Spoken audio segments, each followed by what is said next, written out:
అందులో పేలు టిక్స్ అనే వీడియోకి మంచి రెస్పాన్స్ అయితే వచ్చింది. అందరూ కామెంట్ సెక్షన్లో అడుగుతున్నారు అనమాట, ఏ మెడిసిన్ వాడుకుంటే మంచిది అని చెప్పి. జనరల్గా మార్కెట్లో చాలా రకాల పౌడర్లు, స్ప్రేలు, లేకపోతే లిక్విడ్స్ తక్కువ రేట్లో కూడా దొరుకుతున్నాయి. కానీ ఇవి ఏవి వాడినా కూడా మీకు టైం వేస్ట్ అని చెప్పుకోవాలి. ఎందుకంటే ఇవి యూజ్ చేసిన తర్వాత మీకు డాగ్స్ కలర్లో పడినా లేదా గపాలను అవి ఆ వాటర్ని తాగినా కూడా మీ డాగ్స్కి ప్రమాదం. సో నేను చెప్పే ట్యాబ్లెట్లు రెండు నేను పర్సనల్గా వాడాను. ఈ పేర్లే కాకుండా ఇంకా వేరే వేరే పేర్లు చాలా ట్యాబ్లెట్లు ఉన్నాయి. ఈ రెండు నేను పర్సనల్గా యూజ్ చేశాను కాబట్టి రెండే ప్రిఫర్ చేస్తున్నాను మీకు. ఒకటి బ్రెవెక్టో, రెండు సింపారికా. సింపారికా వచ్చి 600 రూపీస్ దాకా కాస్ట్ ఉంటుంది. బ్రెవెక్టో వచ్చి మీకు 1500 to 2000 దాకా ఉంటుంది. అండ్ ఈ ట్యాబ్లెట్లు మీరు ఆన్లైన్లో బుక్ చేసుకోవాలనుకున్నా, బయట స్టోర్లో కొనుక్కోవాలనుకున్నా కూడా మీ డాగ్ వెయిట్ని బట్టి మీరు కొనుక్కోండి.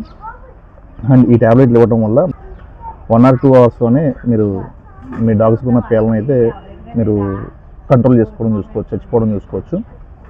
సో ఈ రెండు కనుక వాడుకోండి. మన వీడియోస్ నచ్చినట్లయితే మన ఛానల్ లైక్ చేసి, ఫాలో చేసి, సబ్స్క్రైబ్ చేయండి. Thank you.